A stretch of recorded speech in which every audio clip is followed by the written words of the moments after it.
저 멀리 도로 위에 이 보행자 한 분이 서 있는데 갑자기 저렇게 넘어집니다. 이번길이에요? 네, 갑자기 달려오는 차 앞에 몸을 날려 쓰러지는데 날렸어. 뭐 한참 남았는데. 시간이 나. 건너편 차를 주시하고 몸을 움직여서 넘어지는 모습이 담겼습니다. 뭐지? 거리가 뭐 한 터무니없이 먼 거리라는 걸 알았는지 남성이 주섬주섬 일어나서 도로 가장자리로 비켜 섰습니다. 이 광경을 목격한 운전자는요, 어이가 없어서 피식 웃음이 새어나왔다고 전했습니다. 차가 오기 전에 몸을 날려 쓰러졌잖아요. 네. 저건 장풍이야. 어떡해 안 되고 장풍 맞아서 쓰러진 거야. 그러니까요. 아, 이 장면 목격한 운전자도 뻔히 봤잖아요. 일부러 차량에 몸을 던지는 거. 너무 어이가 없어서 피식 웃음이 새어나오네요. 안쓰럽네요. 그러니까요. 그러니까요. 애쓴다 애써. 이 운전자의 말에 따르면요, 이 남성의 연령은 10대 후반에서 한 20대 초반 정도로 아유, 보였다고 합니다. 어린데. 이 보험 사기 예비 연습인가 아니면 진짜 장난이었나 하면서 의아해하면서도요. 도로 위에서 이런 위험한 행동하는 것은 안 될 것 그럼요. 같다면서 이 따끔한 한마디를 남겼다고 합니다. 또 이걸 본 누리꾼들도요. 이 달리는 차 앞에서 달려들면서 돈을 버는 거는 좀 이상한데 너무 황당해서 좀 어이가 없다. 헛웃음이 나온다. 이런 의견을 남겼습니다. 근데 어쨌든 상당히 어설펐지만 네. 차에 달려든 거죠. 아유, 그럼. 상당히 위험한 행동을 한 건데 저럴 때 처벌받지 않습니까? 혹시 저분이 연기자 아닐까요? 연기를 연습하는 거 아닐까요? 근데 저런 거는 노굿입니다. 예. 바로 이제 안 되는 것 같고요. 자, 이렇게 우리가 운전하다 보면 가끔 이렇게 사고를 일부러 내는 사람이 우리가 자해공갈단이라고 얘기하잖아요. 그런 경우에는 이제 보험 사기로 인해서 이제 10년 이하의 징역이나 5천만 원 이하의 벌금형에 처해질 수가 있는데 문제는 뭐냐면 이게 보험료가 할증이 될 수 있다는 게 문제가 될 수가 있어요. 그래서 나중에 이게 보험 사기가 입증이 되면 할증된 보험료를 환급받을 수가 있습니다. 여러분이 만약에 운전하다가 이런 황당한 일을 당하시면 그냥 지나치지 마시고 반드시 경찰에 신고하시거나 아니면 블랙박스 등 증거를 확보한 후에 해결을 하셔야지 그냥 가거나 아니면 개인적으로 합의하면 나중에 큰 문제가 될 수 있으니까 반드시 꼭 증거를 확보하시기 바랍니다. 요즘엔 블랙박스 다 있고 도처에 맞아요. CCTV 있어서요. 어설프면 안 돼. 저런 짓 하지 마십시오. 어설프면 안 되는 게 아니고 저거는 어설프지 않아도 다 걸립니다. 그래 맞아. 네. 저 아니야. 다음 영상은요? 네, 다음 소개해드릴 영상은 고객 승객 사고지만 기사가 억울한 이유입니다. 이 보통 버스 승객이 넘어지는 사고가 일어나면요, 이 버스 운전기사가 이 안전운전 책임을 물곤 하는데 이번 사고의 영상은 이 버스 운전자가 굉장히 억울하다고 합니다. 이 어떤 영상인지 함께 보시죠. 이 버스에 찍힌 블랙박스 비틀비틀 영상인데요. 비틀비틀하시네. 술 취한 승객이 비틀거리면서 이 버스에서 내립니다. 내렸는데. 그런데 이 바닥에서 제대로 서 있는가 싶더니 어머머머머머. 저렇게 깜짝이야. 버스가 출발하자 비틀거리면서 뒷걸음치다가 넘어지게 된 겁니다. 결국 이 승객은요, 버스 바퀴 위에 왼팔 일부가 끼면서 진짜. 큰 사고를 당했다고 합니다. 술을 너무 취하셨네. 중심 못 잡고 그냥 쓰러졌는데 달리는 버스 쪽으로 넘어졌으면 어쩔 뻔했어요. 저봐.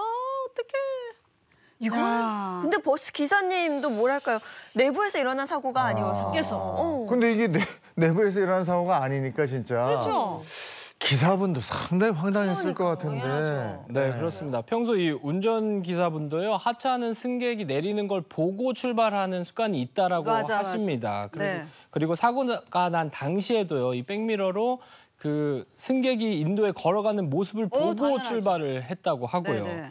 그런데 결국 이번 일로 이 버스 기사분은 그 경찰서에 가서요, 발생 진술서를 작성하고 왔다고 하는데 이 버스 기사분 같은 경우는 사고 영상을 여러 번 봐도 너무 억울하다고 얘기하고요. 또 자신이 이번 사고의 가해자가 될 수 있냐면서 이 불안한 심경을 토로했습니다. 네, 이 버스 운전자는 승객이 안전하게 내린 것까지도 확인을 했단 말이에요. 근데 만약 이번 교통사고에 대해서 책임을 져야 한다면 분명 억울한 부분이 있을 것 같긴 합니다. 이게 뭐 아직 조사하고 있는 사안이라고 그러니까 결과는 더 기다려 봐야 되겠습니다만은 그냥 우리도 그냥 이 화면을 보기에는 버스 기사 어쩌나 싶어요. 맞아. 네.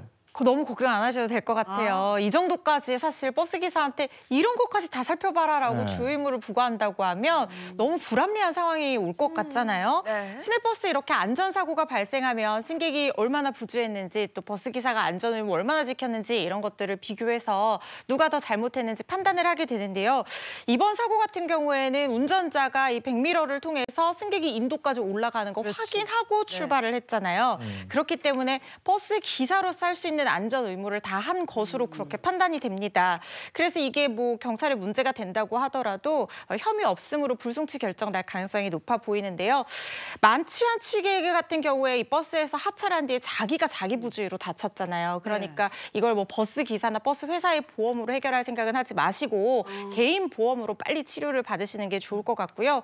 일반적으로 버스 기사에게 승객이 잘 내리고 난 걸 확인하고 문을 닫고 출발할 어떤 안전 의무가 있기는 하지만 그렇다고 해서 이런 경우까지 다 확인하라고 한다고 하면 오히려 전방 주시가 안 될 수 있어요.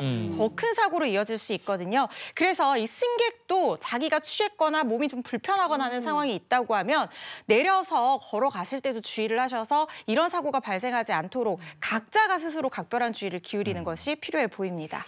방역 조치가 완화되고 이러면서 요즘에 날이 좋아서 그런가? 네. 음주 하시는 분들 많아요. 저 몸을 지탱할 수 없을 정도로 저렇게 드시면 정말 위험한데. 예. 자, 다음 영상은요? 네, 마지막으로 소개해드릴 영상은요. 차 보고 놀라 쿵 넘어졌는데 누구 잘못인가요? 입니다. 이번엔 차와 보행자가 부딪히지 않았던 이 비접촉 사고가 발생을 한 건데 누구의 잘못인지를 두고 이 누리꾼들이 이 갑론을박이 벌어졌습니다. 여러분은 어떻게 판단하실지 영상으로 함께 보시죠.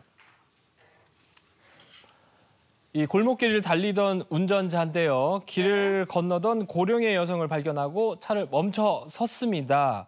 그런데 이 차를 피하려던 여성이 발이 보이면서 중심을 잃고 저렇게 넘어지게. 이것도 거리가 좀 있는 것 같은데. 네. 아니 갑자기 차가 다가오면 네. 사람이 이렇게 놀랄 수도 있어요. 근데 저게 내리막길이잖아요. 네. 그러니까 이게 뒤돌아보시면서 이렇게 넘어지시는 거야. 네.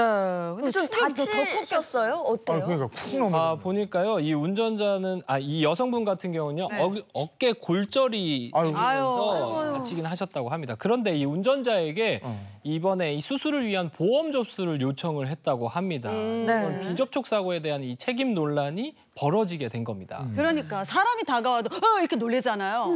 근데 차가 이렇게 갑자기 저 멀리서 다가오니까 앞으로 가시던 분이 뒤돌아본 차가 오니까 하고 놀란 거야. 내리막길에서 그렇게 넘어지면 충격이 더 크죠. 네. 근데 이것도 역시나 좀 난감합니다. 이렇게 그래. 차와 부딪히지 않은 비접촉 사고일 경우에는 책임 소재를 따지기가 참 어려운 것 같은데요. 이번 사고에 대해서 운전자의 반응은 어땠나요? 네, 운전자는 좀 억울하다는 입장이었습니다. 제한 속도였던 30km를 지켜서 주행을 하고 있었고요. 또 여성에게 경적을 울린다거나 놀라게 하지도 않았다는 겁니다. 이에 대해 이 누리꾼들의 의견이 좀 갈리긴 했습니다. 이 운전자를 옹호하는 쪽에서는요, 충분히 운전자가 이 안전운전을 하고 있었다라고 하면서 이 여성이 조금 혼자 놀라서 다친 것 같다고 이 옹호하는 입장도 있었고요. 한편으로는 바닥에 희미하지만 이 횡단보도선이 좀 보인다면서 이 운전자가 이 횡단보도선을 넘어오는 걸 보고 여성이 놀란 거 아니냐 이런 비판하는 의견도 좀 있었습니다. 횡단보도선이 있었다. 요게 또 중요한 쟁점이 될 것 같은데. 네. 그래서 이번 사고 누구 책임이 더 큰 겁니까? 우리가 이제 법적으로 어떤 책임을 물려면 원칙적으로 접촉이 있어야 돼요. 네. 폭행도 그렇고 추행도 그렇고 딱 접촉이 있어야지. 맞아. 너 이렇게 맞을래? 이렇게 어깃하면 이거가 처벌이 안 되잖아요. 맞아요. 물론 이제 미국에서는 이거 처벌됩니다. 어설트라고. 근데 이제 교통사고 같은 경우에는 이 운전자의 과실이 있느냐 없느냐에 따라서 그 인과관계를 인정할 수도 있고 할 수 없을 수도 있을 것 같아요. 뭐 예를 들어서 저 사람이 제한 속도도 운행했고 특별한 잘못이 없다. 네. 근데 이제 할머니가 멀리서 보고 놀라서 넘어지셨다. 그거 가지고 좀 책임 묻기는 어려울 것 같은데 예를 들어서 과속을 했다든지 아니면 횡단보도선을 침범했다든지 그러면 인과관계 인정될 여지가 있습니다. 맞아. 그렇기 때문에 항상 교통법규는 위반하지 않는다 이렇게 생각하시면 되겠습니다. 네. 언제 어디서든 안전운전하기 잊지 않아야겠습니다. 네. 오늘 준비한 차 소식은 여기까지고요.